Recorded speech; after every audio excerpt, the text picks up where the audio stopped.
আমার অধিকার না পাওয়া পর্যন্ত আমিও চাইব মাননীয় প্রধানমন্ত্রীর কাছে আমিও নমিনেশনের জন্য আর্জি করব।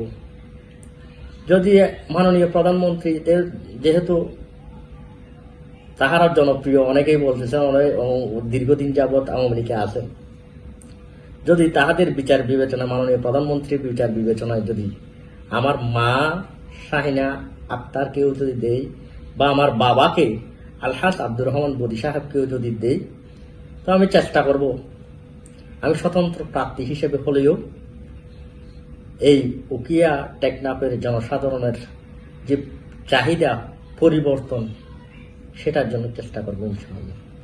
আমি সর্বাত্মক চেষ্টা করব আমার যে সামনের যে জিন্দেগি রয়েছে উকিয়া টেকনাফের মানুষের গোলামি করার জন্য।